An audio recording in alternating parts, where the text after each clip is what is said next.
The thunder rolled across the plains as Grace Simmons clutched her 3-month-old daughter to her chest, the infant's soft whimpers nearly lost in the howling wind.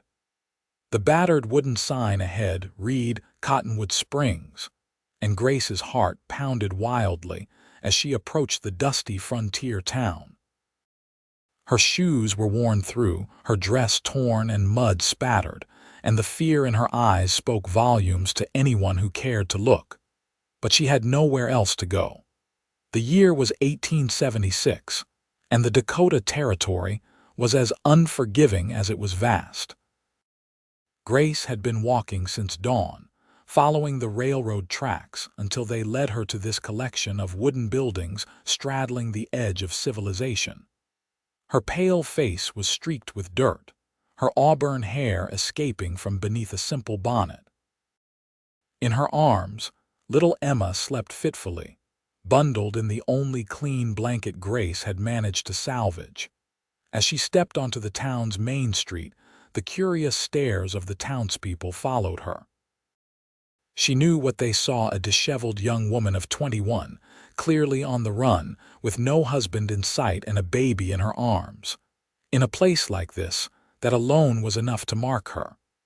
"Madam, you look like you could use some help," came a deep voice from her right. Grace startled, clutching Emma closer as she turned to face the speaker. He sat atop a chestnut stallion, his broad shoulders silhouetted against the darkening sky. His face was partially obscured by the wide brim of his hat, but she could see the concern in his eyes and the star pinned to his weathered leather vest. "Sheriff," she acknowledged, her voice barely audible. "Name's Yates Keller," he said, dismounting in one fluid motion. He was tall, with sun-bronzed skin and eyes the color of the prairie sky. A few days' worth of stubble lined his jaw, and despite his imposing figure, there was a gentleness to his movements as he approached. "And you look like you've come a long way." Grace took an instinctive step back. "I'm just passing through." The sheriff's eyes flicked to the sleeping infant, then back to Grace's face. Something in his expression softened. "Nobody just passes through Cottonwood Springs, madam. We're not exactly on the way to anywhere."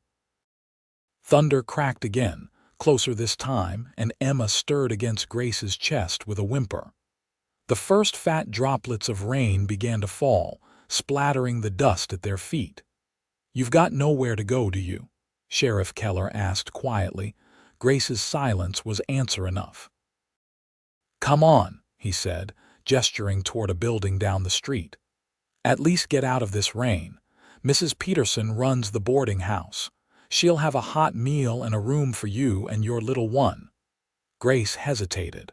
Trust wasn't something that came easily to her anymore. But as the rain began to fall in earnest and Emma started to cry, she knew she had few options. "I haven't much money," she admitted. Sheriff Keller studied her face for a long moment. "You've got courage enough, walking into a strange town with a baby and fear written all over your face. That counts for something around here." The simple acknowledgement of her bravery, something Grace hadn't felt in months, brought unexpected tears to her eyes. She blinked them back quickly and gave a small nod. "Thank you, Sheriff." As they walked toward the boarding house, Grace kept a careful distance between them. The sheriff seemed to understand, making no move to take her arm or guide her. Instead, he kept his hands visible, his pace measured. "How old?" he asked, nodding toward Emma. 3 months, Grace answered, relaxing slightly at the ordinary question. "Her name is Emma." "Pretty name," he said. "My mother's name was Emma." The boarding house was a 2-story wooden structure with a wide front porch. Sheriff Keller opened the door, ushering Grace into a warm front parlor that smelled of baking bread and coffee. "Martha," he called, "got someone here who needs a room." A plump woman with gray-streaked hair appeared from the back, wiping flour-covered hands on her apron. Her eyebrows rose at the sight of Grace and the baby, but she quickly masked her surprise. "Well, land sakes," she said. You poor thing, you're soaked through. Yates, fetch some towels from the cupboard while I put some coffee on. Mrs. Peterson bustled about, and within minutes Grace found herself seated at a kitchen table with a cup of hot coffee. Emma sleeping peacefully in a makeshift cradle fashioned from a dresser drawer padded with blankets. Now then, Mrs. Peterson said, setting a plate of freshly baked corn bread before Grace. I've got a room at the top of the stairs. It's not fancy, but it's clean and dry. I can't pay much, Grace began, but Mrs. Peterson waved her off. We'll sort that out later. For now, you eat. Sheriff Keller stood by the door, hat in hand. I should get back to my rounds. Storm's going to bring out all sorts of trouble. He turned to leave, then paused, looking back at Grace. Miss Simmons, she supplied after a moment's hesitation. Grace Simmons. Miss Simmons, he nodded. Whatever you're running from, you're safe here for now. Grace's fingers tightened around her coffee cup. How do you know I'm running? A sad smile touched the sheriff's lips. Because nobody walks into Cottonwood Springs unless they're running from something or someone. With that, he settled his hat back on his head and disappeared into the rain. Mrs. Peterson waited until the door closed before turning to Grace. He's right, you know. Most folks around here have a past they'd rather not talk about. Nobody's going to pry into yours. Grace felt the tension in her shoulders ease slightly. Thank you. Finish your supper, dear. Then you and little Emma can get some rest. Things always look better in the morning. Grace doubted that, but she ate gratefully, realizing only then how hungry she'd been. Mrs. Peterson moved about the kitchen, humming softly as she prepared dough for the next day's baking. How long has Yates the sheriff been here? Grace found herself asking. Oh, about 5 years now, Mrs. Peterson replied. Came from somewhere back east, St. Louis, I think. Doesn't talk much about it. She paused her kneading. He's a good man, fair. Keeps the peace without much fuss. Grace nodded, filing away the information. In her experience, there were few genuinely good men in the world. Her late husband had certainly not been one of them. After supper, Mrs. Peterson showed Grace to a small but clean room at the top of the stairs. A narrow bed with a patchwork quilt stood against one wall, a washstand with a pitcher and basin against another. A rocking chair sat near the single window that overlooked the main street. I'll bring up some clean linens for the little one, Mrs. Peterson said. And perhaps tomorrow we can find you some fresh clothes. When Grace was finally alone, she laid Emma in the middle of the bed and sat beside her, watching her daughter's peaceful sleep. For the first time in weeks, she allowed herself to feel something beyond fear, the faintest glimmer of hope. But as she stared out at the rain-slicked street below, she knew their respite would be temporary. Thomas would not stop looking for them. And when he found them, as men like him always did, she would need more than courage. She would need a miracle. Morning broke over Cottonwood Springs with the promise of a clear day after the storm.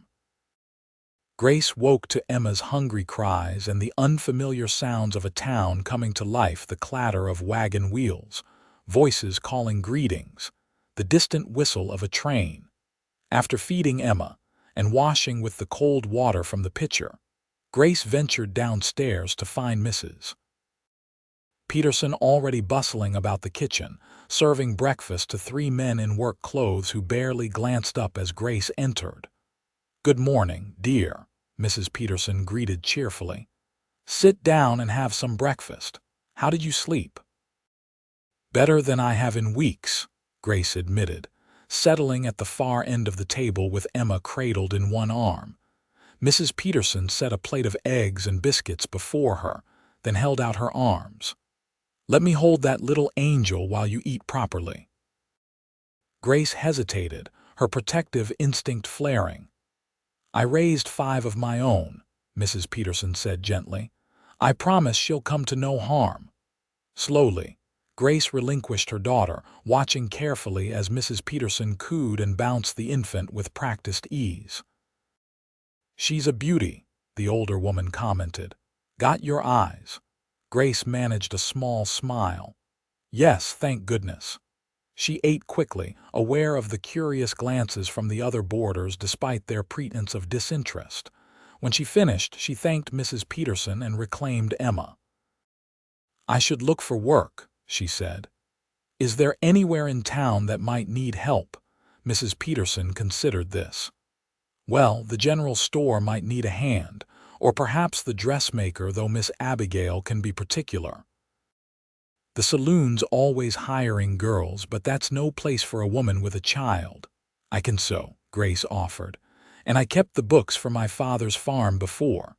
She trailed off, unwilling to delve into her past. "Start with the general store," Mrs. Peterson suggested. Mr. Hoffman's fair-minded, and his wife just had their fourth child, so they're short-handed. Armed with directions, Grace wrapped Emma in a clean blanket and stepped out onto the porch. In the daylight, Cottonwood Springs revealed itself to be a modest but orderly frontier town. The main street was lined with false-fronted buildings: the general store, a saloon, a small bank, the sheriff's office, and various other businesses necessary for frontier life. A white clapboard church stood at the far end of town, its spire reaching toward the vast blue sky. As Grace made her way toward the general store, she felt the weight of curious stares. A young woman with a baby and no husband was an object of speculation in a place like this. She kept her head high, though her heart raced with anxiety.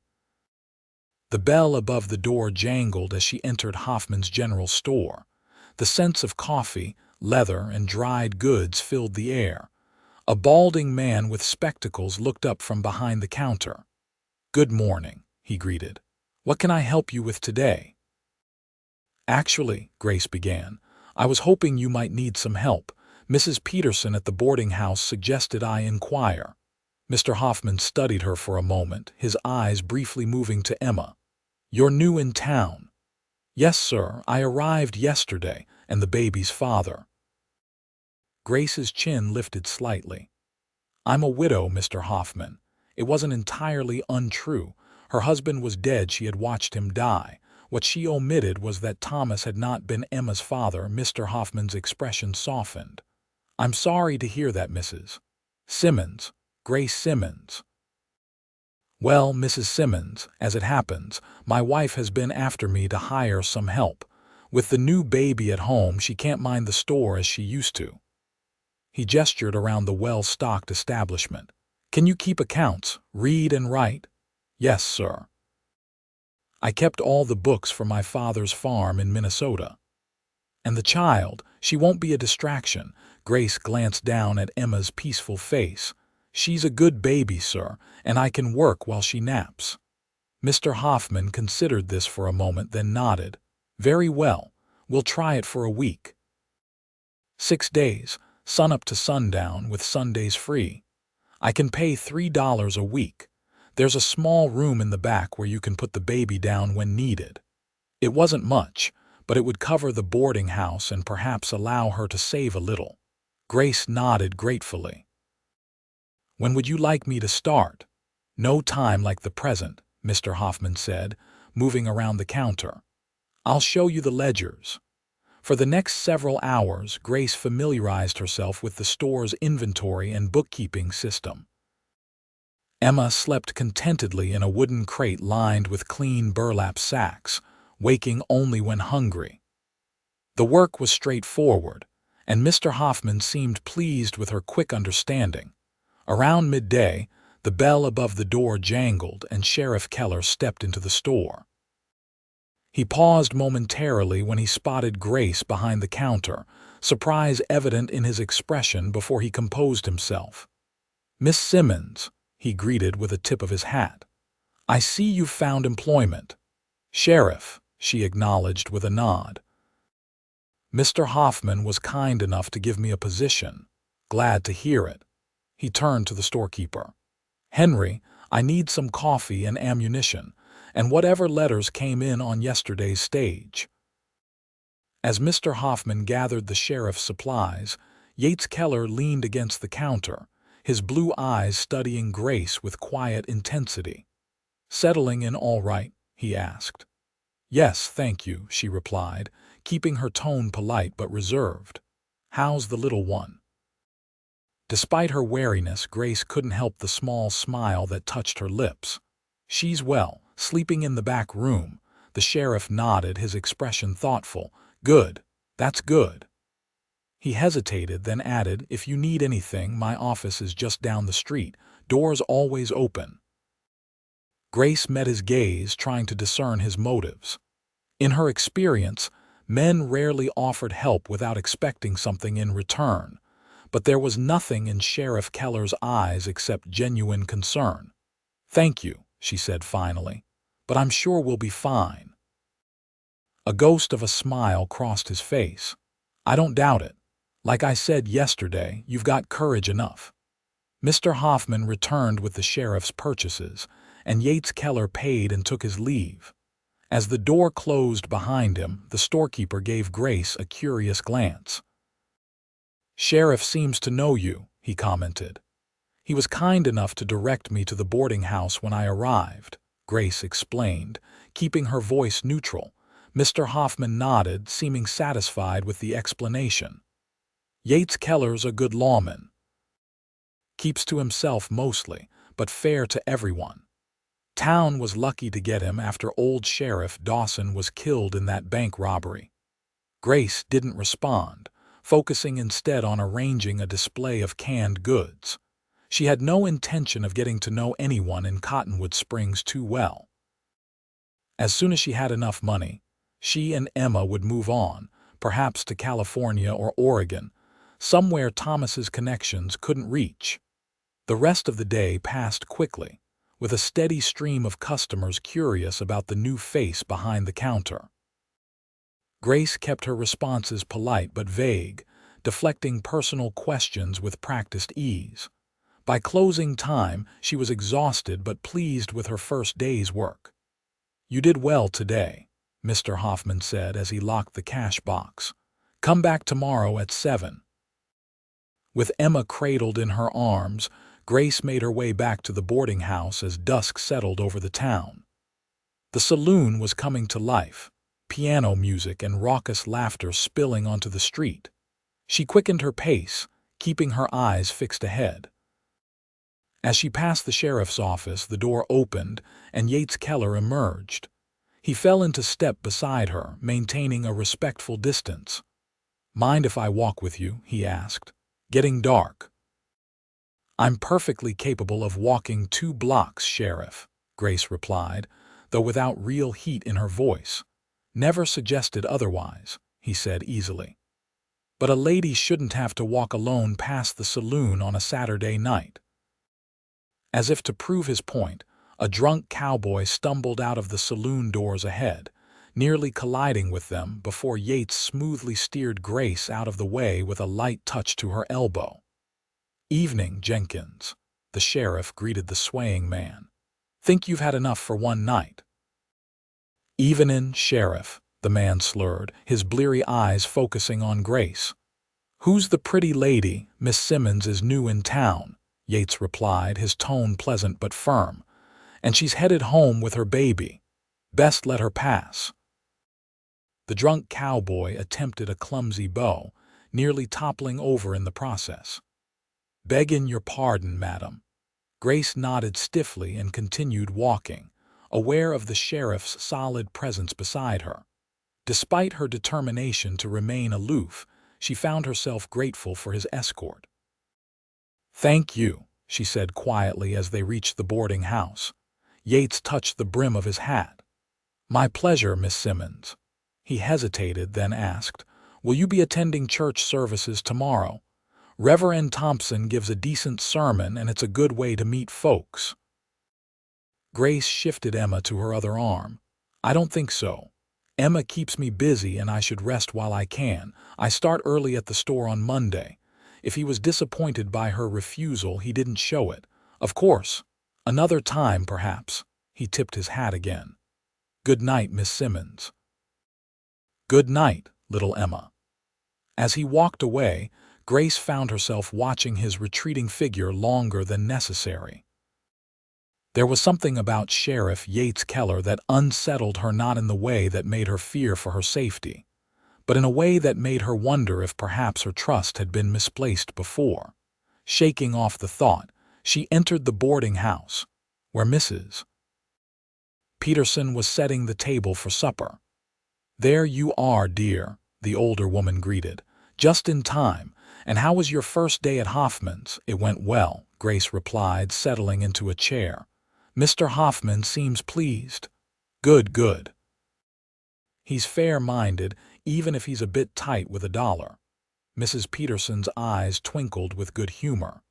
"I saw the sheriff walking you home." Grace felt a flush creep into her cheeks. "He happened to be leaving his office as I passed by." Mrs. Peterson hummed noncommittally, but her knowing smile made Grace uneasy. The last thing she needed was the town thinking she had designs on the sheriff, or worse, that he had designs on her. "Mrs. Peterson," she began carefully, "I should make it clear that I'm not looking for entanglements of any kind. Emma and I will likely not stay in Cottonwood Springs permanently." The older woman's expression softened. "Child, nobody's expecting anything of you, but a friendly face and a helping hand now and then. Those aren't entanglements. They're what make life bearable, especially out here." Grace had no answer for that. She ate her supper quietly, listening as the other boarders discussed local news and gossip. When Emma began to fuss, she excused herself and retreated to her room, grateful for the solitude. As she rocked her daughter to sleep, Grace gazed out at the star-filled sky. For the first time in months, she allowed herself to consider the possibility that she might be safe here, at least for a while. The town was small but not unfriendly. She had work, shelter, and perhaps even the beginnings of protection if Sheriff Keller's interest was genuine. But safety was an illusion she couldn't afford to believe in. Thomas's brother was still out there, still searching. He had resources and connections that stretched far beyond what she could imagine. And he had made it clear that he considered Emma his family's property, a Blackwood by blood if not by name. Grace pressed a gentle kiss to her daughter's forehead. "We'll be all right," she whispered. "I won't let anyone take you from me. I promise." With that vow renewed in her heart, she laid the sleeping infant in the makeshift cradle and prepared for bed, pushing away thoughts of kind blue eyes and the steady presence of a man who had called her courageous.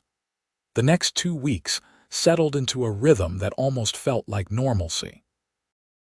Grace worked diligently at the general store, gradually earning Mr. Hoffman's trust and approval.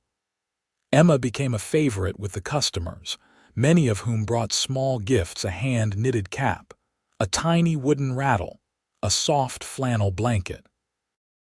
Despite her initial reservations, Grace found herself warming to the simple kindness of the townspeople. Sheriff Keller made a point of stopping by the store most days, ostensibly to check for mail or purchase supplies. His visits were brief but regular, and though Grace maintained her polite distance, she couldn't deny a certain anticipation when the bell above the door announced his arrival. "Miss Simmons," he greeted her one particularly busy afternoon, tipping his hat as he approached the counter.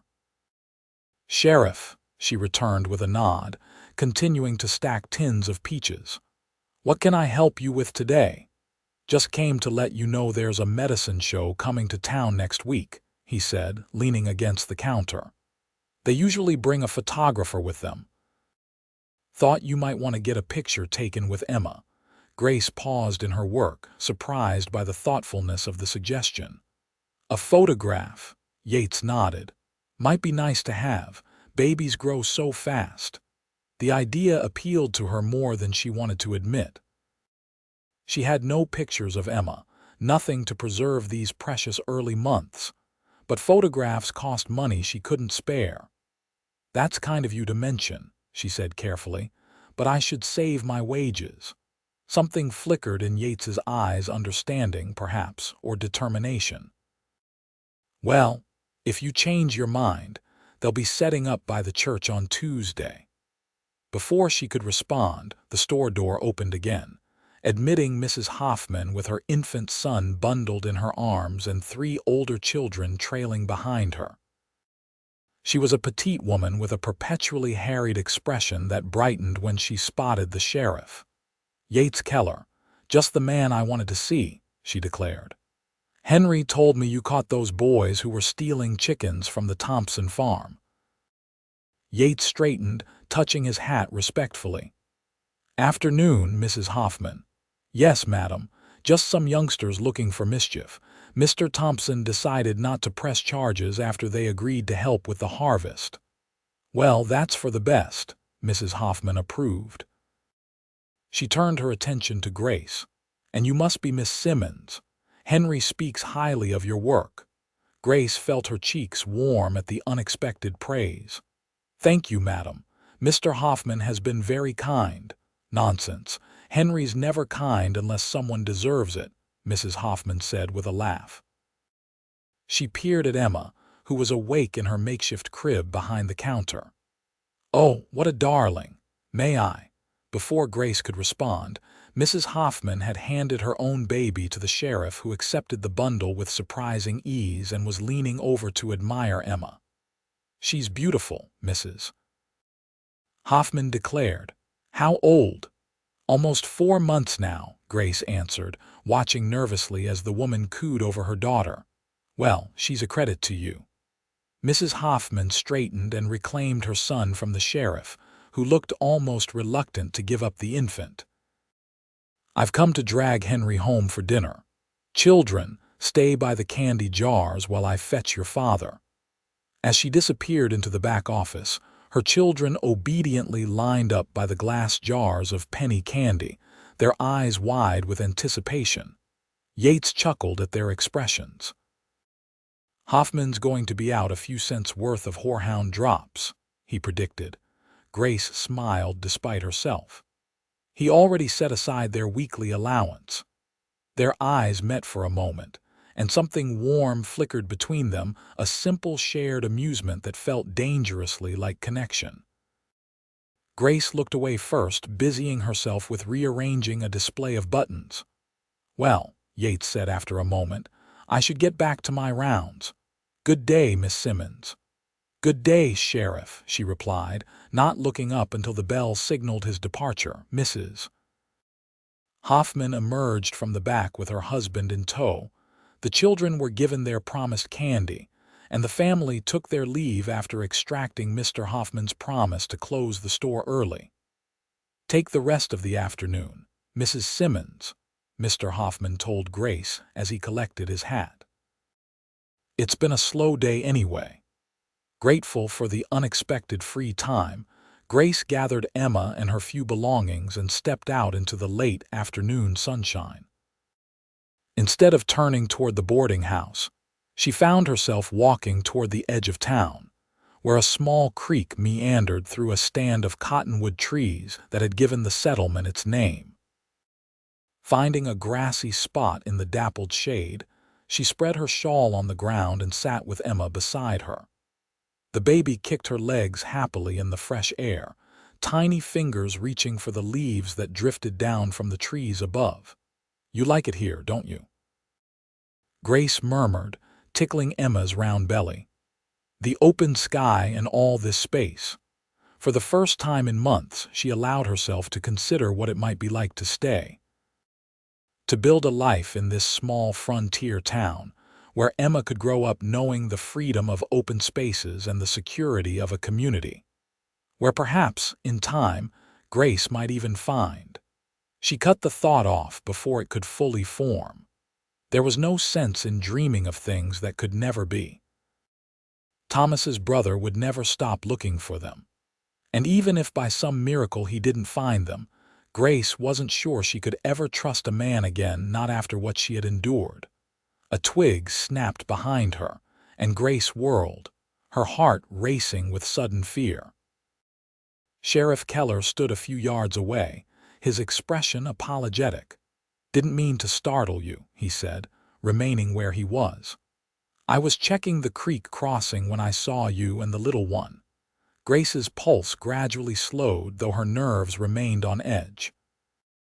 "We're just enjoying the fresh air." Yates nodded, glancing up at the golden leaves overhead. "It's a nice spot, peaceful." He hesitated, then added, "I can leave you be if you'd prefer."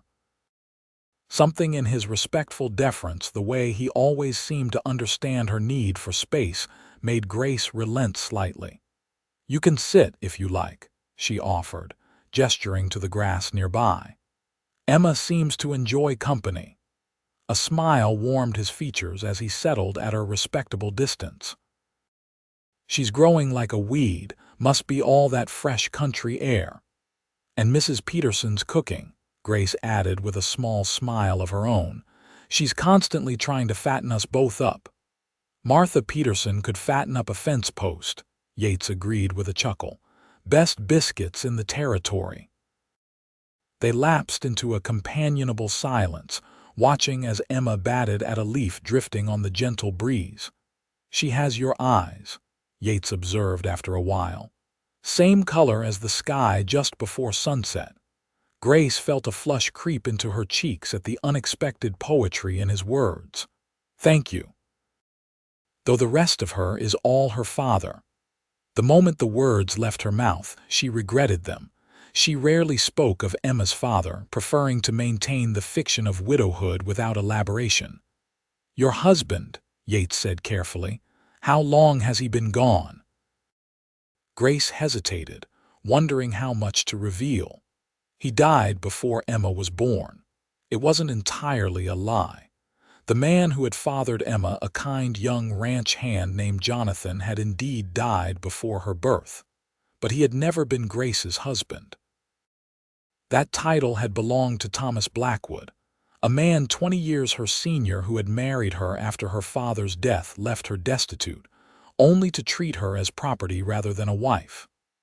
"I'm sorry," Yates said simply, his blue eyes filled with genuine sympathy. Grace nodded, looking away. "It was difficult, but we manage. More than manage, I'd say," he replied. "You've made quite an impression on Hoffman. He's not easy to please." Grateful for the change of subject, Grace allowed herself a small smile. "He's a fair employer, and the work suits me." "You planning to stay in Cottonwood Springs, then?" Yates asked, his tone casual though his eyes were intent. The question hung between them, weighted with implications Grace wasn't ready to confront. She busied herself with adjusting Emma's blanket. "I haven't decided," she answered finally. "It depends on many things." Yates seemed to accept this non-answer. He leaned back on his elbows, his long legs stretched out before him, the picture of relaxed ease.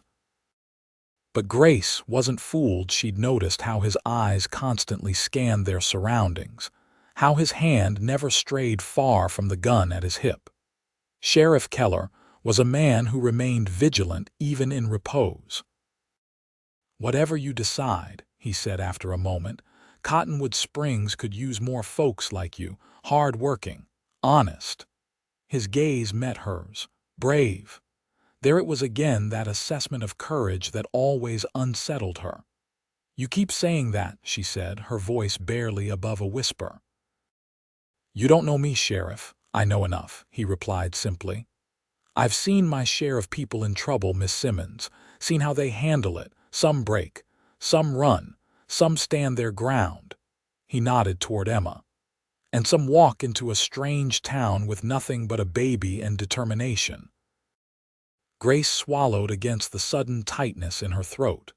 If only he knew how often she'd been tempted to give up, how many times fear had nearly paralyzed her. "I should get back," she said abruptly, gathering Emma into her arms. "Mrs. Peterson will be wondering where we are." Yates rose smoothly to his feet, offering a hand to help her up. After a moment's hesitation, Grace accepted it, trying to ignore the warmth that spread through her at the brief contact. "I'll walk with you," he said, and this time Grace didn't protest. As they made their way back toward town, Emma nestled contentedly against Grace's shoulder, the setting sun painting the prairie gold. Something had shifted between them during their brief conversation by the creek, a tentative trust beginning to form, as delicate and promising as the first green shoots after a long winter. For Grace, it was as terrifying as it was tempting.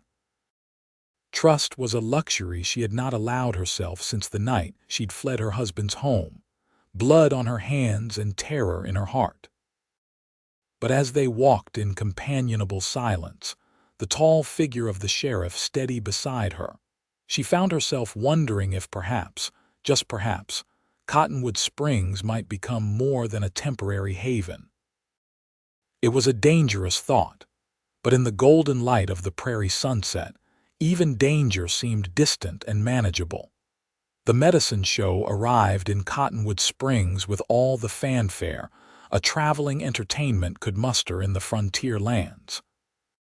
Colorful banners were strung between the buildings on Main Street, and the distinctive odors of exotic oils and tonics mingled with the usual scents of dust and horses. Grace watched from the window of the general store as wagons decorated with garish paintings of miraculous cures paraded past. The townsfolk had turned out in force, children running alongside the procession with excited shouts, adults trying to appear more restrained in their curiosity but clearly just as intrigued. "Quite a spectacle," Mr. Hoffman commented, coming to stand beside her. "Though between you and me, that miracle tonic is likely nothing more than whiskey and molasses with a dash of laudanum." Grace smiled at his cynicism. "I imagine the entertainment is worth the price of admission, even if the medicine isn't." "True enough," Mr. Hoffman agreed. "They've brought a proper photographer this time. I see. Daguerreotype studio in that black wagon there." Grace followed his pointing finger to a somber black wagon at the end of the procession, a stark contrast to the colorful vehicles preceding it. Her thoughts went immediately to Sheriff Keller's suggestion about having Emma's photograph taken. "Will you be closing the store for the show tonight?" she asked. Mr. Hoffman nodded. "Have to, or I'll never hear the end of it from the missus and the children. 7 o'clock sharp." "You should attend, Mrs. Simmons. Might do you and the little one some good to enjoy the festivities." The idea held more appeal than Grace cared to admit. The weeks of steady work and quiet evenings at the boarding house had begun to wear on her, despite the relative safety they provided. And Emma, now approaching 5 months, was becoming more aware of her surroundings, her eyes following movement with increasing interest. "Perhaps we will," she conceded. The afternoon passed in a flurry of customers, many stocking up on supplies before the evening's entertainment. By closing time, Grace was more than ready to return to the boarding house for a quick supper before the show. As she was gathering her things, the bell above the door jangled and Sheriff Keller stepped inside. He removed his hat as he approached the counter, revealing hair the color of sun-bleached wheat, slightly damp at the temples from the heat of the day. "Evening, Miss Simmons," he greeted. "Hoffman." Mr. Hoffman nodded in acknowledgement as he counted the day's receipts. "Sheriff." "Come to escort our Mrs. Simmons to the medicine show." Grace felt heat rise in her cheeks at the implication. "Mr. Hoffman, the sheriff surely has duties this evening. Actually," Yates interrupted smoothly, "I was hoping you and Emma might allow me to accompany you. These traveling shows attract all sorts, and I'd feel better knowing you had an escort." The genuine concern in his eyes made it difficult for Grace to refuse, despite her instinctive wariness. "That's very kind," she said carefully, "but I wouldn't want to impose on your duties." A slight smile played at the corners of his mouth. "Being seen at public gatherings is part of my duties, Miss Simmons. Keeps folks feeling safe." Mr. Hoffman made a poor attempt to hide his amusement as he busied himself with the cash box. "Well, that's settled then.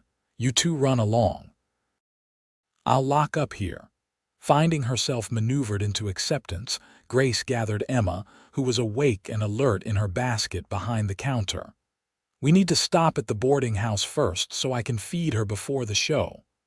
"Of course," Yates agreed, holding the door open for her. "I'll wait on the porch." True to his word, the sheriff waited patiently while Grace hurried through a light supper and tended to Emma's needs. When she emerged from the boarding house, she had changed into her one good dress, a modest blue cotton that had seen better days, but was still presentable, and had wrapped Emma in the new blanket gifted by one of the store's customers. Yates's appreciative glance as she descended the porch steps sent an unwelcome flutter through Grace's stomach. "You look lovely, Miss Simmons," he said simply. "Thank you," she replied, adjusting Emma in her arms to hide her discomfort at the compliment. "Shall we go?" The town center had been transformed in the short time Grace had been at the boarding house. Torches illuminated a makeshift stage erected in front of the saloon, and rows of benches had been arranged for seating. Many townsfolk had already gathered, creating a festive atmosphere that reminded Grace of county fairs from her childhood. Yates led her to a bench near the back, where they would have a clear view but could easily depart if Emma became fussy. As they settled in, several people nodded greetings, their curious glances moving between Grace and the sheriff with poorly concealed interest. "Everyone's staring," Grace murmured, discomfort prickling along her spine. Yates's shoulder brushed against hers as he leaned closer to reply. "Small town, not much excitement besides cattle prices and weather forecasts. A new face is bound to attract attention." "It's not just that," Grace said, keeping her voice low. "They're wondering about us." A smile touched his lips, but he didn't deny it. "Let them wonder, no harm in it." Before Grace could formulate a response, the show began with a flourish of music from a small band, a fiddle, a banjo, and a portly man with an impressive mustache playing a concertina. The self-proclaimed Professor Maximilian Marvel bounded onto the stage, resplendent in a red velvet coat and top hat. "Ladies and gentlemen, citizens of this fine community," he proclaimed in a booming voice. "Prepare to be amazed, astonished, and altogether astounded by the wonders of modern science and ancient wisdom combined in Marvel's miraculous medical marvels." The crowd applauded enthusiastically, and even Grace found herself smiling at the showman's flamboyant delivery. Emma, wide-eyed at the lights and sounds, remained contentedly in Grace's lap, occasionally reaching toward the colorful spectacle. For the next hour, Professor Marvel presented a series of increasingly outlandish demonstrations, a strong man lifting impossible weights after supposedly taking the tonic, a formerly deaf woman who could suddenly hear after a few drops of auditory restoration elixir, and culminating in the professor himself supposedly swallowing fire after coating his throat with thermal protection solution. During a brief intermission, Yates leaned toward Grace, his eyes twinkling with amusement. "Quite a performance, though I notice he's careful not to let anyone examine those miracle cures too closely." Grace laughed softly, surprising herself with how natural it felt. "The deaf woman is traveling with the show. I saw her directing the musicians before the performance began." "Sharp eyes, Miss Simmons," Yates approved, "would make a fine deputy." Their eyes met in shared humor, and for a moment Grace forgot to be guarded. She simply enjoyed the warmth of human connection, the simple pleasure of shared entertainment on a mild autumn evening. As the second half of the show began, Emma began to grow restless, small sounds of discontent indicating her patience was wearing thin. "Perhaps we should leave before she decides to compete with Professor Marvel for volume," Grace whispered, rising from her seat. Yates stood immediately. "Of course, But before we go, would you still like to visit the photographer? Grace hesitated. The expense seemed frivolous, yet the idea of having a memento of Emma at this age and perhaps of this brief period of peace was powerfully tempting.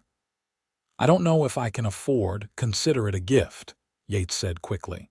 For Emma, something she'll treasure when she's grown. Grace's instinct was to refuse, to maintain the independence she had fought so hard to establish. But the sincerity in Yates's expression stopped her. This wasn't charity offered from pity, but a genuine gift from someone who had come to care for them both. "Thank you," she said finally. "That would be lovely." The photographer had set up his equipment in the black wagon, which opened to reveal a small but efficient studio. A painted backdrop depicting a garden scene stood at one end, with a velvet-covered chair positioned before it. Various props were arranged neatly on a small table: fans, books, artificial flowers. The photographer himself was a thin, serious man with spectacles and ink-stained fingers. He greeted them with a distracted nod, his attention focused on preparing his equipment. A portrait of mother and child. He asked, not looking up from his work. "Yes," Yates confirmed. "How long will it take?" 15 minutes for the sitting, 3 days to develop. I can have it ready before we depart on Friday." Grace sat in the indicated chair, arranging Emma on her lap. The baby, intrigued by the strange surroundings, had ceased her fussing and was now staring wide-eyed at the photographer's silver equipment. "The child will need to remain still," the photographer warned, ducking beneath the black cloth behind his camera. "And you must hold your pose without movement."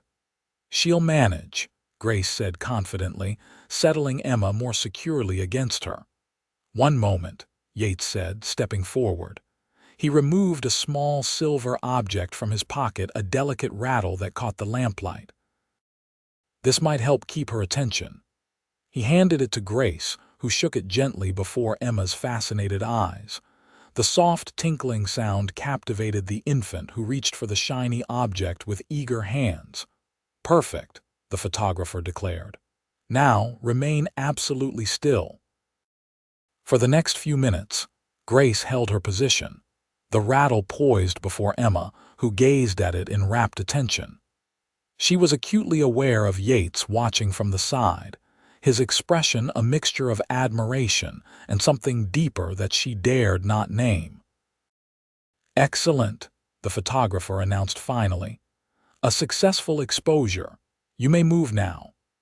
Grace released her breath, flexing her stiff shoulders as Emma immediately grabbed for the rattle, which Grace relinquished to her tiny hands. "It's beautiful," she said to Yates, examining the silver toy more closely. Delicately engraved flowers decorated its surface, and it had a pleasing weight that suggested solid craftsmanship. "Where did you find it?" A shadow passed briefly over his face. "It was my sister's. One of the few things I kept after she passed." The personal revelation, the first he had shared about his past, caught Grace off guard. "I'm sorry, I didn't mean to pry." Yates shook his head, his expression clearing. "It's all right. It was a long time ago. I think she'd be pleased to know it's bringing joy to another little girl." As they stepped out of the photographer's wagon, the night air cool on their faces, Grace found herself studying Yates's profile in the torchlight. He was a man of contradictions, strong yet gentle, vigilant yet relaxed, private yet forthcoming when it mattered. Every interaction revealed new facets that challenged her determination to keep her distance. "Thank you," she said quietly as they walked back toward the boarding house, the sounds of the medicine show fading behind them. "For the photograph, and for the evening." Yates smiled down at her, his eyes reflecting the torch flames as they passed. "My pleasure, Miss Simmons, truly." When they reached the boarding house, Grace paused at the bottom of the porch steps, Emma now sleeping peacefully in her arms. "Would you like to come in for coffee?" she offered, surprising herself with the invitation. Something flickered in Yates's eyes, pleasure quickly tempered by restraint. "I'd like that very much," he said, "but perhaps another time. I should finish my rounds before turning in." Grace nodded, a mixture of relief and disappointment washing through her. "Of course. Good night, Sheriff Yates," he corrected gently. "After sharing an evening and a photograph, I think you might call me Yates." A small smile touched her lips. "Good night, Yates." "Good night, Grace," he returned, the sound of her name on his lips sending an unexpected warmth through her. As she climbed the steps, she glanced back to find him still watching, hat in hand, a respectful guardian ensuring her safe return. Something shifted in her heart at the sight of a crack in the wall she had built around herself and Emma. It was terrifying. It was wonderful. And as she entered the boarding house, Grace wondered if perhaps the most courageous thing she had done was not walking into town with a baby and fear, but allowing herself to begin to trust again. 3 days later, Yates arrived at the general store just before closing, a flat package wrapped in brown paper tucked under his arm. Grace looked up from the ledger she was balancing, her heart quickening at the sight of him. "Is that?" she asked, nodding toward the package. Yates nodded, setting it carefully on the counter. "Just picked it up from the photographer. Would you like to see it?" Grace wiped her ink-stained fingers on her apron and reached for the package with eager hands. She unwrapped it carefully to reveal the daguerreotype in its simple wooden frame.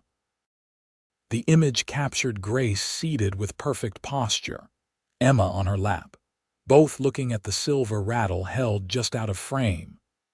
What struck Grace most was not the technical quality of the photograph, though it was excellent, but the expression on her own face as she gazed at her daughter.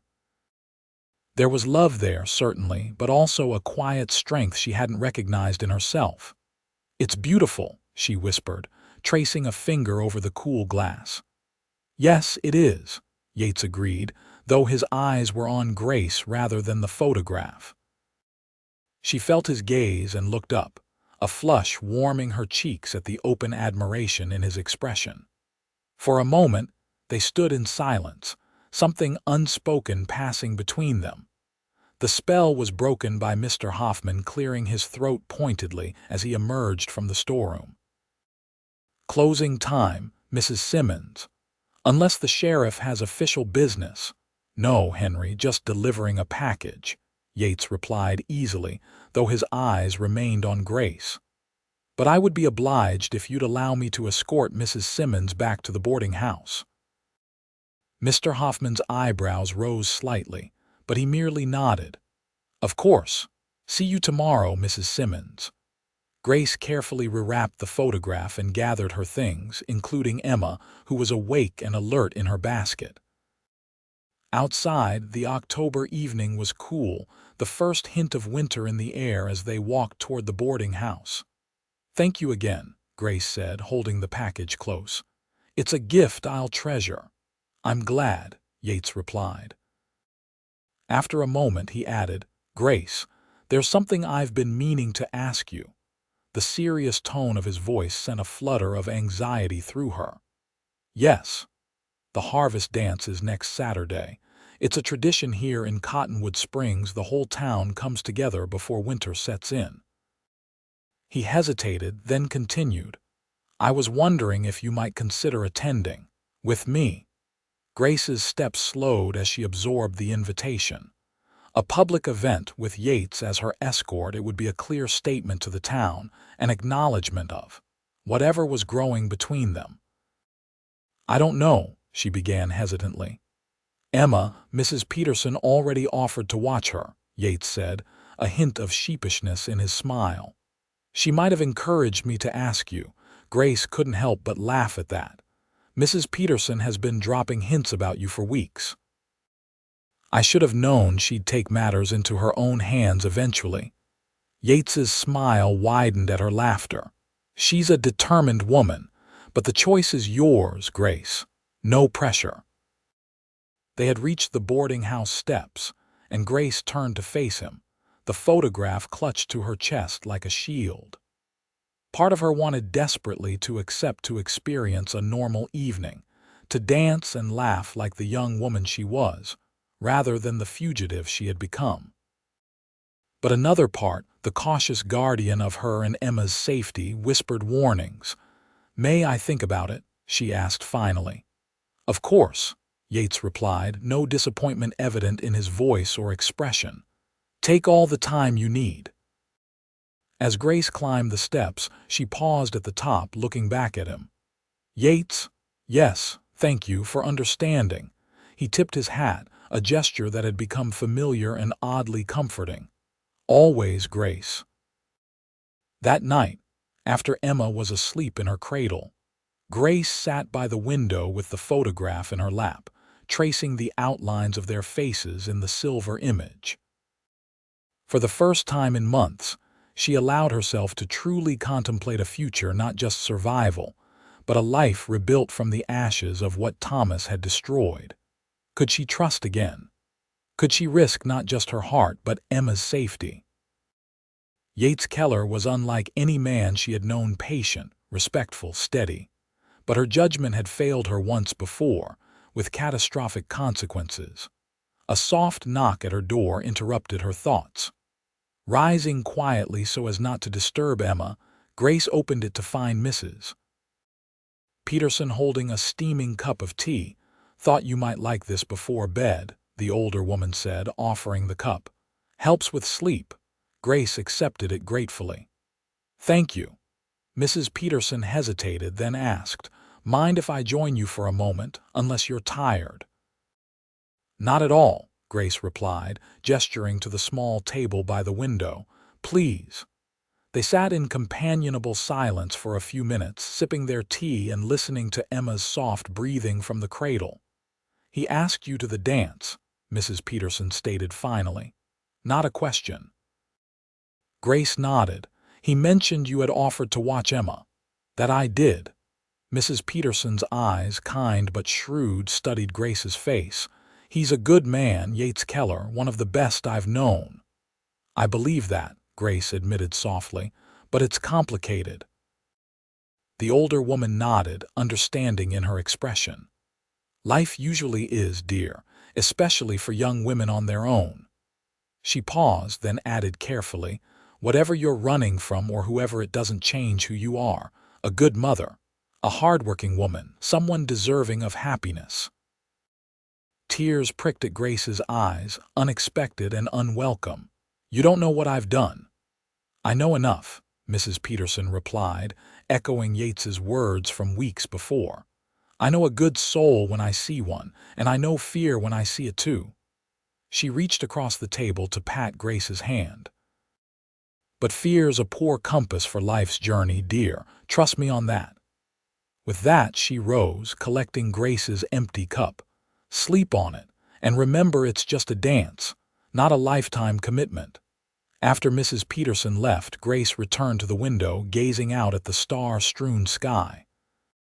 Just a dance. A few hours of normalcy in a life that had been anything but normal for so long. Perhaps Mrs. Peterson was right.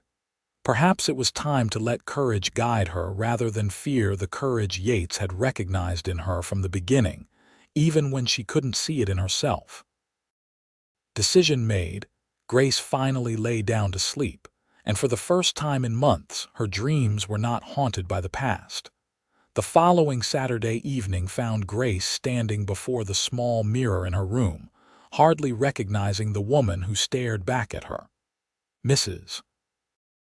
Peterson and several other women from town had rallied to ensure she had a proper dress for the occasion, a simple but elegant creation of deep blue muslin with lace trim at the collar and cuffs. Her auburn hair, usually confined in a practical bun, had been arranged by Mrs. Peterson's skilled hands into a cascade of soft curls pinned up at the sides with mother-of-pearl combs borrowed from the dressmaker. "You look beautiful, dear," Mrs. Peterson declared from the doorway, where she stood with Emma in her arms. "Absolutely lovely." Grace smoothed the unfamiliar fabric nervously. It feels strange. I haven't dressed like this since." She trailed off, unwilling to complete the thought. "Since before the hard times," Mrs. Peterson supplied tactfully. "Well, it's high time you remembered you're a young woman, not just a mother and a worker." A knock at the front door downstairs sent a flutter of anticipation through Grace's stomach. "He's here."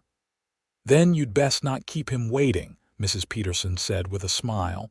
"Emma and I will be fine. We have big plans for a rocking chair and some lullabies." Grace pressed a kiss to Emma's forehead, inhaling her sweet baby scent for courage. "Be good for Mrs. Peterson, my love." With a final glance in the mirror, Grace descended the stairs, her heart thundering in her chest. Yates stood in the front parlor, hat in hand, dressed in what was clearly his finest, a crisp white shirt, dark vest, and clean black trousers. His usually wind-tousled hair was neatly combed, and he had trimmed his beard to perfection. When he turned and saw her on the stairs, the admiration that bloomed in his eyes made Grace's breath catch. For a moment neither spoke, each taking in the transformed appearance of the other. "You look," Yates began, then shook his head slightly as if words failed him. "Beautiful doesn't seem adequate." Grace felt heat rise in her cheeks. "Thank you, you look very handsome yourself." He offered his arm with a slight bow. "Shall we?" The dance was being held in the town's largest building, the newly constructed grain warehouse, which had been transformed with paper lanterns, autumn leaves, and ribbons into a surprisingly festive venue. A small band played on a raised platform at one end, and tables laden with food and drink lined the walls. Nearly everyone in Cottonwood Springs and the surrounding area seemed to be in attendance, the women in their best dresses, the men in clean shirts and polished boots. As Grace and Yates entered, a momentary hush fell over the nearest group of townsfolk, followed by a flurry of whispers and smiles. Grace tightened her grip on Yates's arm, suddenly self-conscious. "Everyone's staring," she murmured. "Because you're the most beautiful woman in the room," Yates replied simply. Before Grace could respond to this declaration, Mr. Hoffman approached with his wife, both beaming with approval. "Mrs. Simmons, Sheriff." "So glad you could join us," Mr. Hoffman greeted, while his wife immediately embraced Grace. "You look wonderful, my dear," Mrs. Hoffman declared. "That color is perfect with your complexion." More greetings followed as various townsfolk approached to welcome them. Grace was touched by the genuine warmth of their reception. These people who had been strangers just weeks ago now welcomed her as one of their own. Even the local ladies who had initially regarded her with suspicion seemed to have accepted her presence, especially now that she arrived on the arm of their respected sheriff. As the band struck up a lively tune, Yates turned to Grace with a question in his eyes. "Would you care to dance?" Grace hesitated. "It's been a very long time." "I'll lead," he assured her with a smile. "Trust me." There was that word again, trust. As Grace placed her hand in his and allowed him to lead her onto the dance floor, she realized that she did trust him, at least in this moment. Trust him to guide her through the dance, to keep her safe in this crowded room, to treat her with the respect he had shown from the beginning. Yates's hand settled at her waist, warm and steady, as he led her into a spirited reel. He was a surprisingly graceful dancer for such a tall man, and Grace found herself relaxing into the music and movement, her earlier nervousness fading as they circled the floor together. "Where did you learn to dance so well?" she asked as they paused between sets. A shadow crossed his face briefly. "My mother insisted on proper lessons for both my sister and me. Said even in the West, a gentleman should know how to conduct himself in polite society." It was another small revelation about his past, offered freely in the spirit of the evening. Grace found herself hungry for more to understand the man whose steady presence had become so important to her. "You don't speak of your family often," she observed carefully. Yates's expression grew thoughtful. "No, I suppose I don't." He guided her toward the refreshment table where he obtained 2 cups of punch. "Not much to tell, really. Father was a banker in St. Louis. Mother came from old Southern money. They had expectations for me that didn't align with my own ambitions." "So you came west," Grace supplied. He nodded, taking a sip of punch. "After the war, nothing back east made sense anymore. Needed open skies and honest work." His eyes met hers. "What about you before?" "Everything. Where was home?" The question was gentle, without pressure, but Grace still felt her defenses rise. She had shared so little of her past with anyone in Cottonwood Springs. "Minnesota," she said after a moment. "A small farm near Rochester. My father grew wheat and raised a few cattle. My mother died when I was 12, so it was just the two of us until—" She trailed off, unwilling to delve into the darker chapters of her story. Understanding her reluctance, Yates didn't press. "It's beautiful country, Minnesota. All those lakes." Grateful for his sensitivity, Grace smiled. "Yes, it is, though there's something to be said for the prairies too. The openness, the freedom." "Is that what you want, Grace?" he asked softly. "Freedom." The directness of the question caught her off guard. She stared into her punch cup, gathering her thoughts. "I want safety," she admitted finally. "For Emma. And yes, freedom from fear, from always looking over my shoulder." Something shifted in Yates's expression, a determination, a promise. "I'd like to help with that if you'd let me." The band struck up a waltz, saving Grace from having to respond immediately to the loaded statement. Yates set aside their cups and offered his hand. "One more dance." She placed her hand in his, allowing him to lead her back to the floor. This time, as he drew her into the waltz, the space between them seemed smaller, more intimate.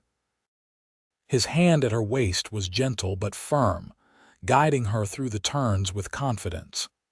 "You never answered my question," he murmured, his voice low enough that only she could hear.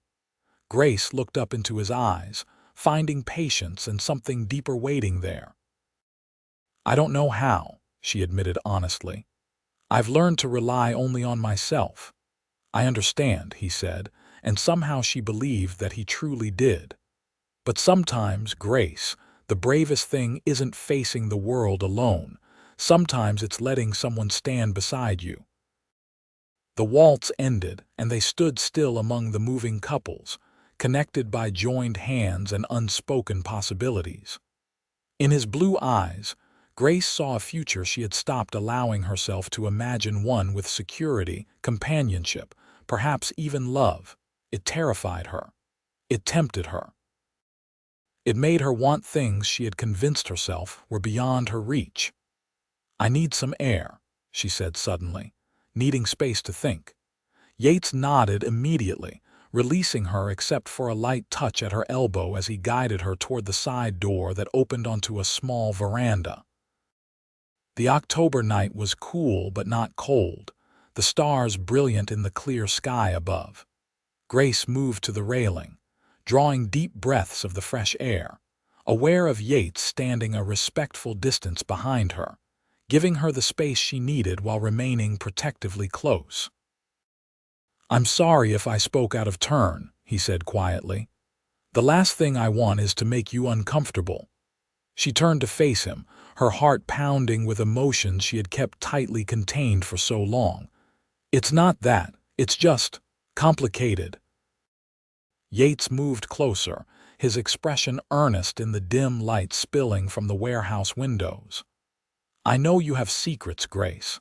I haven't asked about them because I figured you'd tell me when you were ready, if you were ready."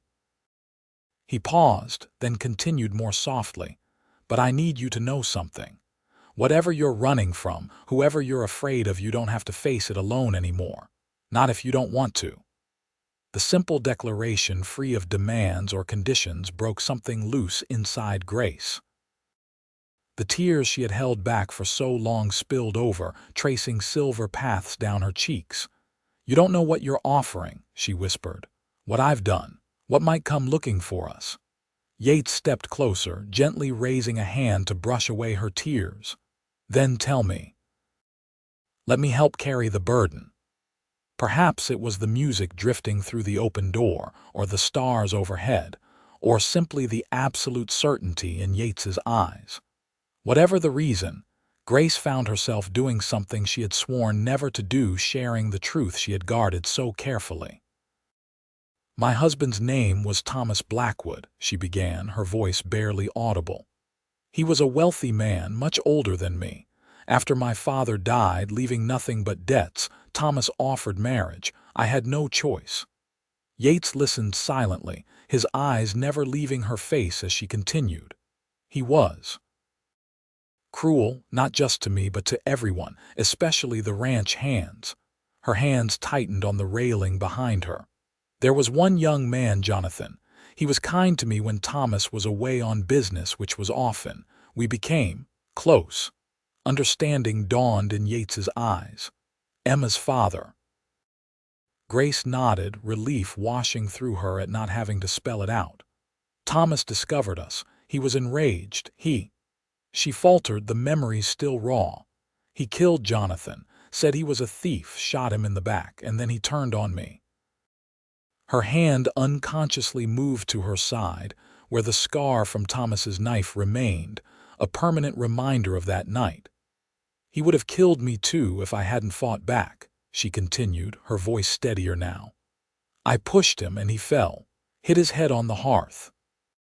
She met Yates's gaze directly. "I didn't mean to kill him, but I wasn't sorry that he was dead." "Self-defense," Yates said firmly. "No court would convict you." "His brother didn't see it that way," Grace replied. "Edward Blackwood is even more powerful than Thomas was. He swore he'd find me, that he'd take Emma, his brother's property, by blood," he said, as if she were a horse or cattle. Bitterness crept into her voice. "I ran that night and haven't stopped since, until Cottonwood Springs." The silence that followed her confession was heavy with unspoken implications. Grace waited for judgment, for withdrawal, for the change in Yates's eyes that would signal the end of whatever had been growing between them.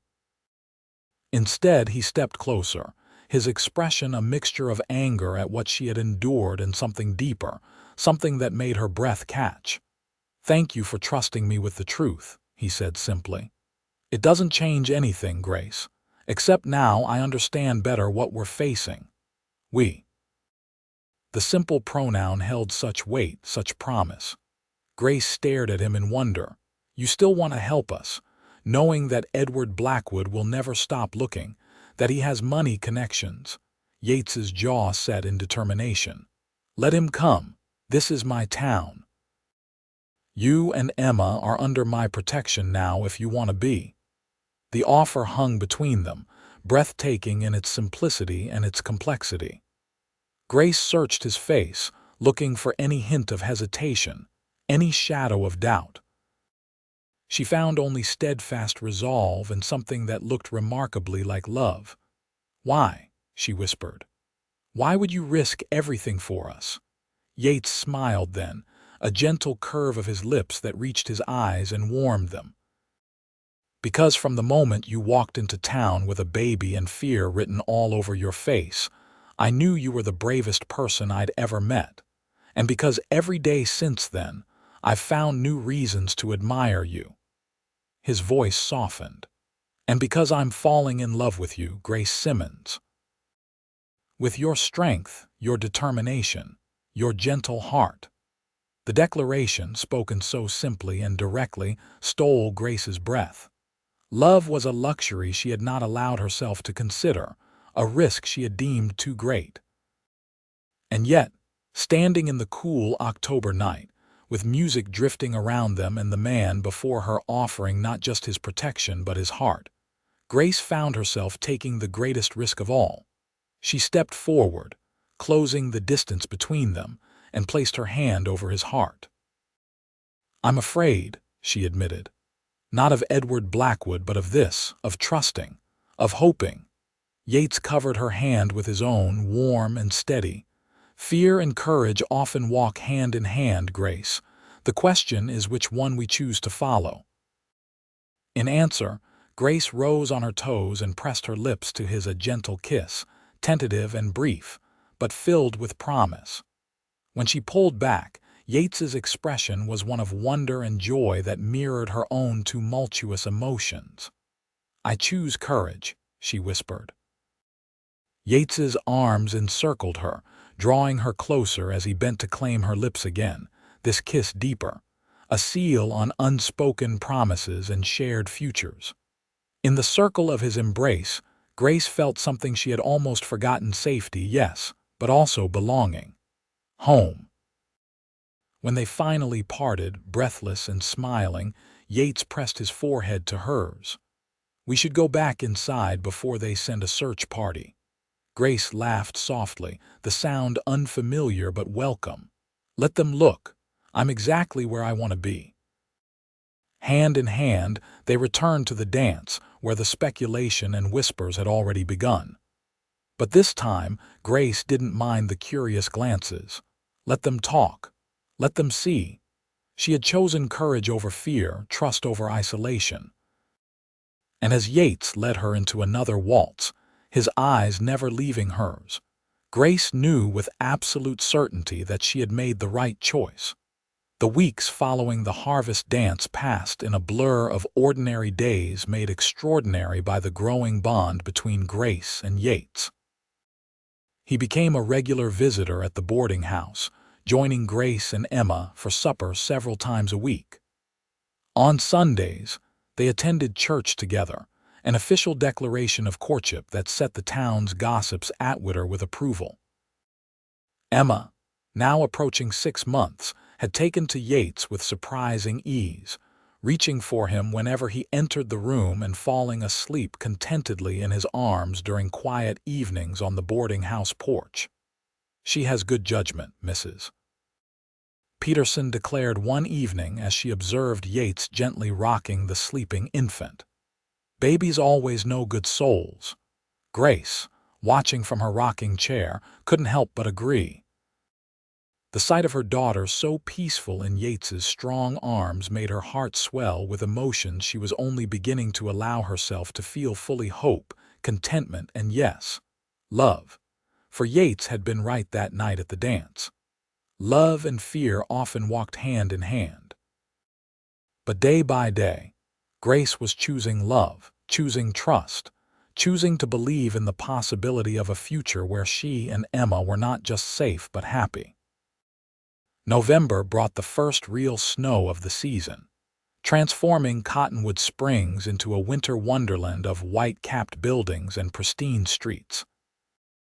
Business at the general store slowed as the farmers and ranchers from outlying areas made fewer trips to town, giving Grace more time to prepare for the approaching Christmas season, the first she would celebrate with true joy since before her father's death. One crisp December afternoon, as Grace was arranging a display of Christmas candies, the bell above the store door jangled. She looked up with a welcoming smile that froze on her face as she recognized the man who entered. He was tall and distinguished, his expensive coat and polished boots marking him as a man of means. His face, with its aristocratic features and cold gray eyes, was one she had hoped never to see again: Edward Blackwood. Grace's hands clutched the edge of the counter as terror washed through her in an icy wave. How had he found them? How had he tracked them to this remote town? "Grace," he greeted, his cultured voice carrying the same menacing undertone she remembered all too well.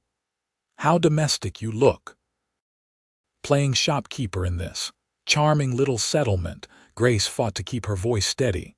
"What do you want, Edward?" he smiled, the expression never reaching his eyes. "I think you know exactly what I want, or rather who." He glanced around the store. "Where is my brother's child?" "Emma is my daughter," Grace said firmly, her protective instincts overriding her fear. "She has nothing to do with the Blackwoods." Edward's smile hardened. "We both know that's not true. She has Blackwood blood and she belongs with her family." He stepped closer to the counter, his voice dropping to a menacing murmur. "Did you really think I wouldn't find you, Grace? That I would allow my brother's murderer to raise his heir?" "Thomas was not Emma's father," Grace said, the words escaping before she could stop them. Something dangerous flashed in Edward's eyes. "So the rumors were true. You were unfaithful as well as murderous." He shrugged elegantly. "It hardly matters. In the eyes of the law, any child born during the marriage is legitimate. Emma is a Blackwood and she will be raised as such." Grace's mind raced, calculating the distance to the back room where Emma was napping, wondering if she could reach her before Edward. As if reading her thoughts, he shook his head slightly. "Don't do anything foolish, Grace. I have men outside. This can be civilized or it can be messy. Your choice." The bell above the door jangled again, and Grace's heart leapt with relief at the sight of Yates stepping into the store, his expression shifting immediately from casual to alert as he assessed the situation. "Afternoon," he said mildly, though his eyes were sharp as he moved to stand beside Grace. "Can I help you with something, mister?" Edward turned, studying the newcomer with cold assessment. "This is a private conversation, family business." "Is that so?" Yates replied, his hand casually moving to rest near his holstered gun. "Because it looked to me like you were threatening Miss Simmons." "Sheriff Keller," Grace said, the slight tremor in her voice betraying her fear. "This is Edward Blackwood, Thomas's brother." Understanding dawned in Yates's eyes, quickly followed by determination. He squared his shoulders, his stance subtly shifting to place himself more firmly between Grace and Edward. "Mr. Blackwood," he acknowledged, his tone hardening, "I believe your business here is concluded." Edward smiled thinly. "On the contrary, Sheriff, I've come to collect what rightfully belongs to the Blackwood family, my niece, Emma." "Emma belongs with her mother," Yates stated firmly. "The courts may see things differently," Edward countered smoothly. "Especially when they learn how my brother died." His cold gaze fixed on Grace. "I have witnesses who will testify that she murdered Thomas in cold blood, not in self-defense, as she no doubt claimed." Grace felt the blood drain from her face. "That's a lie." "It's my word against yours," Edward shrugged. "And I assure you, my word carries significant weight with judges from here to St. Louis." He turned back to Yates. "I suggest you step aside, Sheriff. This doesn't concern you." Yates's expression remained impassive, but Grace could see the anger simmering beneath his controlled exterior. "Actually, it does concern me. Grace and Emma are residents of my town under my protection, and I don't take kindly to threats against my people." "Your people," Edward repeated, his eyebrows rising as his gaze moved between Yates and Grace. Understanding dawned in his eyes, followed by cold amusement. "I see. How touching. The gallant sheriff and the fugitive widow." His voice hardened. "It doesn't change anything. I will have the child one way or another." "Not in my town, you won't," Yates replied, his hand now resting openly on his gun. "I think it's time for you to leave, Mr. Blackwood." For a tense moment, Edward didn't move, his calculating gaze assessing Yates with new interest. Then he smiled, a chilling expression that made Grace shiver. "Very well, Sheriff. For now," he turned to Grace. "This isn't over, Grace, not by a long shot." With a slight bow, he added, "Give my regards to little Emma." With that, he turned and left the store, the bell jangling in his wake. Through the front window, Grace could see him speak briefly to two men waiting outside before all three mounted horses and rode slowly out of town. Only when they were out of sight did Grace's legs give way. Yates caught her before she could fall, guiding her to a chair behind the counter. "He found us," she whispered, her voice shaking. "After all this time, he found us." "It's all right," Yates said firmly, kneeling before her and taking her trembling hands in his. "He's gone for now and will be ready if he comes back." Grace shook her head, panic rising. "You don't understand. Edward Blackwood doesn't give up. He has money, influence. He'll use the courts, or if that fails, he'll use force." Her eyes filled with tears. "We have to leave, tonight."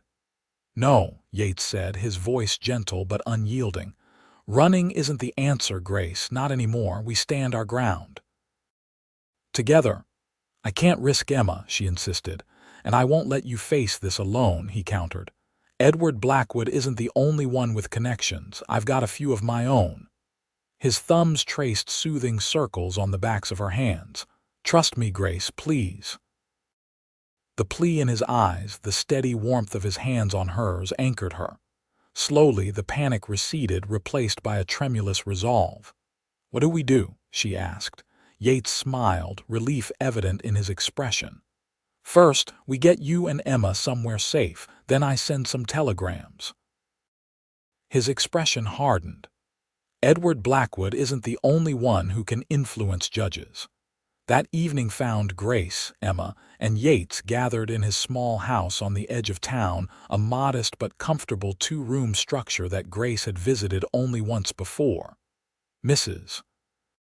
Peterson had insisted on accompanying them, declaring that propriety must be maintained even in times of crisis. While Mrs. Peterson fussed over supper and Emma napped in a hastily arranged cradle, Yates outlined his plan to Grace. "I've sent telegrams to the territorial judge and to an old friend who practices law in St. Louis," he explained, spreading papers on the kitchen table. "But I think our best defense is a good offense." Grace looked up from the documents he had placed before her.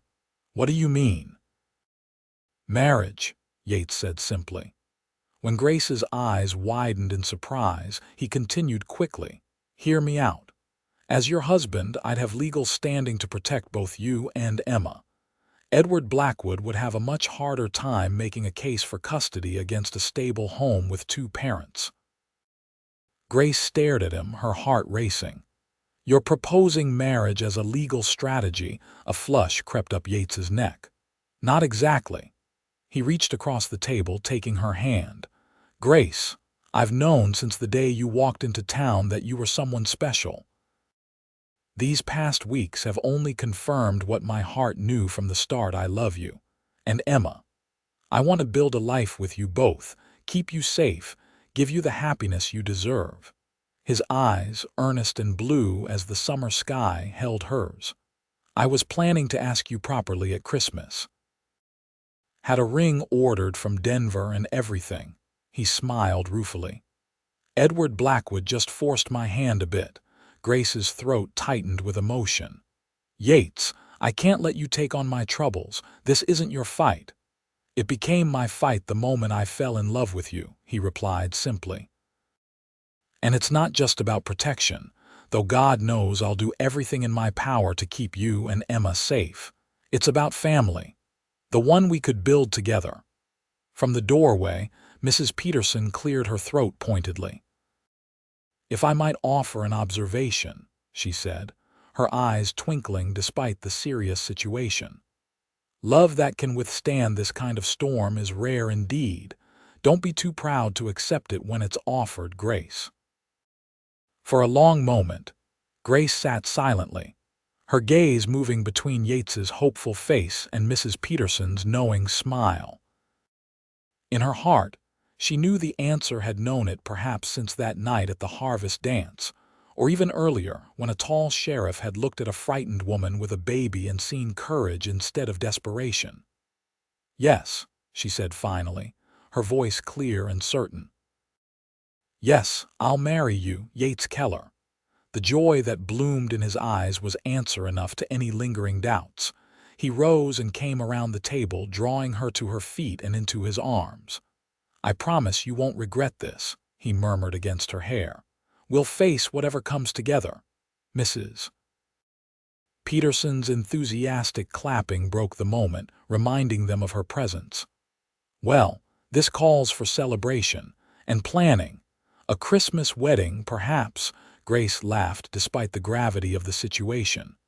"Is that enough time to make it legal before Edward returns?" Yates nodded, keeping an arm around her waist. "More than enough.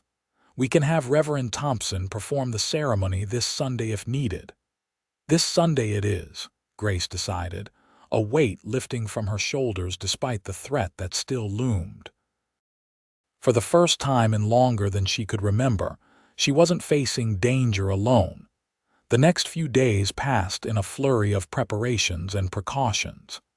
Yates insisted that Grace and Emma stay at his house, with Mrs.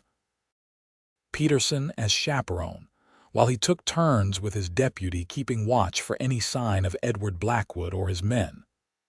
The town, upon learning of the situation, rallied around them with surprising unity. Mr. Hoffman closed the store early each day to escort Grace home himself. The blacksmith and several ranchers organized impromptu patrols of the town perimeter. And the women of Cottonwood Springs descended on Yates's small house with determination, cleaning and organizing and discussing wedding plans with an enthusiasm that almost but not quite overshadowed the reason for the hasty ceremony. On Saturday morning, a telegram arrived from Yates's lawyer friend in St. Louis. Yates read it with growing satisfaction. "Good news," he announced to Grace, who was helping Mrs. Peterson prepare lunch. "Edward Blackwood's influence may not be as far-reaching as he claimed. My friend has been making inquiries. Apparently, there were witnesses to Thomas's cruelty who are willing to testify on your behalf." Hope, cautious but real, blossomed in Grace's chest. "Truly?" Yates nodded, his expression serious but optimistic. "It won't be a simple battle, but we have solid ground to stand on.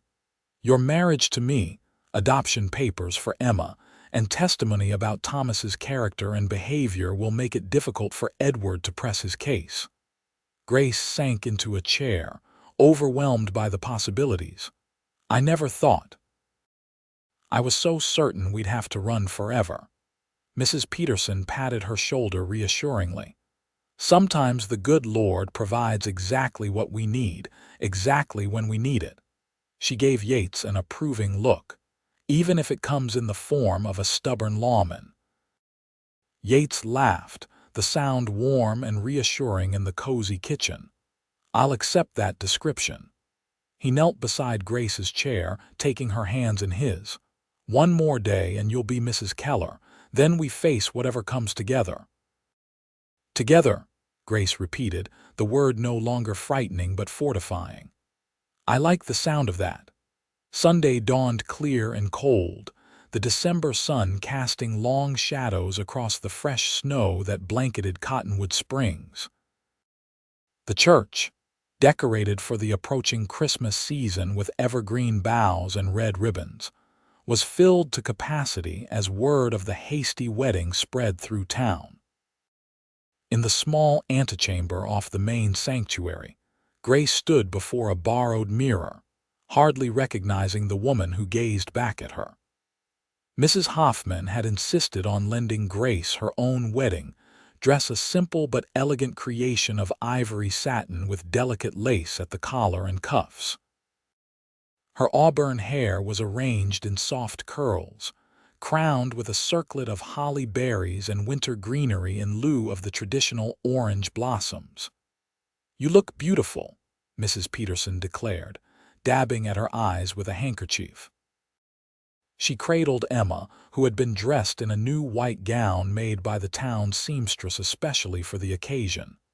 Absolutely radiant, Grace smoothed the unfamiliar fabric with trembling hands. "I'm nervous," she admitted. "Not about marrying Yates, but about everything that comes after." Mrs. Peterson's expression softened with understanding. "Marriage is always a leap of faith, dear, even without the complications you're facing. But that man out there loves you with his whole heart. That's a foundation strong enough to weather any storm. A soft knock at the door interrupted them. Mr. Hoffman entered, looking uncomfortable but proud in his Sunday best. "It's time," he announced, offering his arm. "If you're ready, Mrs. Simmons." Grace took a deep breath, accepting his arm with a grateful smile. When she had mentioned that she had no one to give her away, Mr. Hoffman had volunteered immediately, declaring it his duty as her employer and friend. The small church fell silent as the door opened, and Grace appeared on Mr. Hoffman's arm. Every eye turned to watch her progress down the narrow aisle, but Grace saw only Yates, waiting for her at the altar. He stood tall and proud in a new black suit, his blue eyes never leaving her face as she approached. The love and admiration in his gaze gave Grace the courage each step required, carrying her forward to the future they would build together.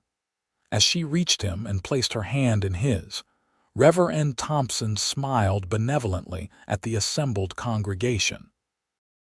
"Dearly beloved," he began, his voice filling the small church, "we are gathered here today to witness the union of Yates Keller and Grace Simmons in holy matrimony." The ceremony was brief but meaningful, the traditional vows taking on special significance given the circumstances that had brought them to this moment. When Yates slipped a simple gold band onto Grace's finger, the ring he had ordered from Denver arrived just in time. His hands were steady and sure, a testament to the certainty of his commitment. "I now pronounce you husband and wife," Reverend Thompson declared. "What God has joined together, let no man put asunder." The words rang with significance beyond the traditional blessing. As Yates bent to claim his bride with a tender kiss, the congregation erupted in applause and cheers, a community united in support of the new family. The celebration that followed at the town hall was a testament to the spirit of Cottonwood Springs, tables groaning with food contributed by every household, music provided by local fiddlers, and an atmosphere of determined festivity, despite the shadow that had necessitated the hasty wedding. As Grace and Yates circled the floor in their first dance as husband and wife, she leaned close to whisper, "Thank you for everything." Yates's arm tightened around her waist. "No thanks needed. This is where we were always headed, Grace. Edward Blackwood just hurried us along." She laughed softly at that, her heart lighter than it had been in years despite the challenges that still lay ahead. Still, it's not the peaceful beginning most couples hope for. "Peace is overrated," Yates replied with a wink. "I prefer a wife with courage enough to face whatever comes our way." The celebration continued well into the evening, with Emma passed from one admiring townswoman to another, each cooing over the baby who had, in many ways, brought this day about by arriving in town in her mother's arms months before. As the party began to wind down, Yates drew Grace aside, his expression suddenly serious. "I've just received word from my deputy, riders approaching from the east, 3 men." Grace's heart leapt to her throat. "Edward, possibly," Yates admitted. "I need to go check. Stay here with Emma. The whole town will keep you safe." Before he could leave, Grace caught his arm. "No, we face this together, remember? That was the promise."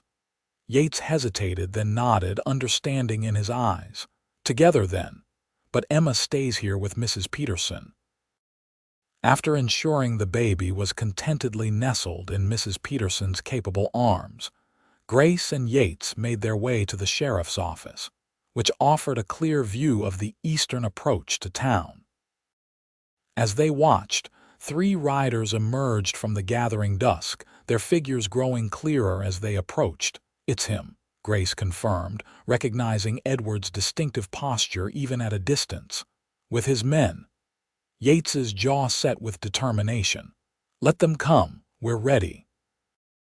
As Edward and his companions rode down the main street, they were met by an unexpected sight, not just the sheriff waiting on the steps of his office, but a significant portion of the town's population, gathered in silent support behind their lawman and his new bride. Edward reined in his horse, his cold gaze taking in the scene with calculated assessment. "Quite the welcoming committee, Sheriff," he observed, dismounting with fluid grace. His eyes narrowed as he noticed Grace standing beside Yates. "And the blushing bride, I see." "Congratulations are in order, apparently, Mr. Blackwood," Yates acknowledged evenly. "You've returned sooner than expected." "I'm not a man who wastes time," Edward replied, his gaze never leaving Grace. "Where is my niece?" "My daughter is safe," Grace said firmly, drawing strength from Yates's solid presence beside her and the community at her back. "And she's staying with me and my husband." Edward's lips curved in a cold smile. "Husband, how convenient, but it changes nothing, Grace. A hastily arranged marriage won't erase what you did to Thomas." "I know exactly what I did," Grace replied, her voice steadier than she felt. "I defended myself against a cruel man who had already killed once that night. There are witnesses who will testify to Thomas's true nature, Mr. Blackwood. Your influence can't silence all of them." A flicker of uncertainty crossed Edward's face before his composure returned. "Courts tend to favor blood relations when it comes to children," he stated, "especially when the mother is of questionable character. Courts also consider the welfare of the child above all else," Yates interjected, "and they look favorably on stable homes with two parents, especially when one of those parents is an officer of the law with an unblemished reputation." He stepped forward, his expression hardening. "Let me be clear, Blackwood, you're not taking Emma. Not today, not ever. You can pursue this through legal channels if you want, but you'll lose, and if you try any other approach." He let the implication hang in the air, his hand resting meaningfully on his holstered gun. For a tense moment, the two men locked gazes, measuring each other's resolve. Then, surprisingly, Edward laughed a short, humorless sound. "You've chosen an interesting protector, Grace," he observed. "A man willing to risk everything for a woman he barely knows. A man who recognizes courage and truth when he sees it," Yates corrected, "and who knows what family really means." Something shifted in Edward's expression, not defeat exactly, but a reassessment. He glanced around at the townspeople gathered behind Grace and Yates, their faces set with determined solidarity. "This isn't over," he said finally, though there was less conviction in his voice than before. "I'll be watching and waiting, if anything happens to that child under your care." "Nothing will," Grace interrupted firmly, "because unlike the Blackwoods, we understand that children are not property. They're treasures to be protected and loved." Edward's jaw tightened at the direct challenge, but after a moment he inclined his head slightly. "We'll see." He turned to remount his horse, adding over his shoulder, "Enjoy your honeymoon, such as it is. I'll be seeing my lawyers in Denver." With that, he and his men rode out of town, the sound of hoofbeats fading into the gathering darkness. Only when they were out of sight did Grace release the breath she had been holding, leaning against Yates as the tension drained from her body. "He's not giving up," she murmured. "No," Yates agreed, his arm secure around her waist. "But neither are we." The townspeople pressed around them, offering congratulations on both the wedding and the confrontation, their support unwavering despite the threat that still loomed. In their faces, Grace saw something she had almost forgotten existed: community, belonging, home. As they made their way back to the town hall to collect Emma and thank their guests, Yates leaned down to whisper in Grace's ear, "Still think you made the right choice, Mrs. Keller." Grace looked up at him, at the man who had seen courage in a frightened woman and had offered not just protection but love. "The best choice of my life," she replied with absolute certainty. And as they stepped into the warm light of the hall, where Emma waited in the circle of friends who had become family, Grace knew that whatever challenges lay ahead, they would face them together with courage enough for anything.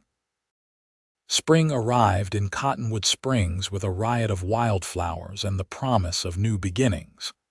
The winter had passed peacefully, with no further appearance by Edward Blackwood, though Yates's contacts reported that he had indeed consulted lawyers in Denver and St. Louis. Their advice, apparently, had been discouraging enough that he had retreated to his estates to reconsider his approach. For Grace and Yates, the months had been a time of building not just the addition to Yates's small house that would serve as Emma's nursery, but the foundations of their life together. The adjustment to marriage had been surprisingly easy, as if they had been moving toward this partnership from the moment Grace had walked into town. Emma, now a robust 10-month-old with a winning smile and Yates's blue eyes, had begun to crawl with determined energy, exploring every corner of their home and attempting to pull herself up on any available furniture. Her first word, to Grace's delight and Yates's unbridled pride, had been a clear acknowledgment of the man who had embraced the role of father with wholehearted devotion. The legal adoption had been finalized in February, officially making Emma a Keller rather than a Simmons or a Blackwood. The territorial judge, a friend of Yates's from his early days in Dakota, had been sympathetic to their situation and expedited the process. With each legal document filed, each official stamp of approval, the shadow of Edward Blackwood receded further from their lives. On a particularly fine April morning, Grace stood on the porch of their home, watching as Yates demonstrated the fine points of horseshoe tossing to an attentive Emma, who sat on a blanket in the yard, clapping her hands at each successful throw. "She's going to be throwing those herself by summer," Yates predicted, joining Grace on the porch with Emma in his arms. Grace laughed, taking her daughter and pressing a kiss to her rounded cheek. "I wouldn't be surprised. She's determined to do everything early." "Like her mother," Yates observed with a smile, his arm sliding around Grace's waist as they gazed out at the town spread below them. From their vantage point on the hill, they could see the bustling Main Street, the church spire, and beyond, the vast prairie stretching to the horizon. "I've been thinking," Grace said after a moment. "It's time I went back to work, not at the store perhaps, but something. Mr. Thompson mentioned the school board is looking for a teacher for the fall term." Yates studied her face, his expression thoughtful. "You'd enjoy that, I think. You have a natural way with children." "I would," Grace agreed, "and it would be good for Emma to see her mother doing something meaningful, contributing to the community that has given us so much." Yates pressed a kiss to her temple. "Whatever you want to do, I support you, always." The simple declaration, so freely given, still had the power to move Grace after months of marriage. The unconditional support, the partnership they had built, was a daily gift she never took for granted. "I know," she said softly. "That's why I love you." Emma, sensing the emotional moment, patted Grace's face with a chubby hand, demanding attention. Both adults laughed, the sound carrying on the spring breeze. As they stood on the porch of the home they had built together, Grace reflected on the journey that had brought her to this moment. The fear that had driven her into Cottonwood Springs, the courage it had taken to stay, the trust she had learned to give, and the love that had blossomed from that trust. Edward Blackwood might someday return. Challenges would certainly arise. But with Yates beside her and Emma in her arms, Grace faced the future not with fear, but with confidence. She had walked into town with a baby and fear, and found a man who had seen beyond her terror to the strength beneath. "You've got courage enough," he had told her that first day. He had been right, and together they had courage enough for whatever lay ahead.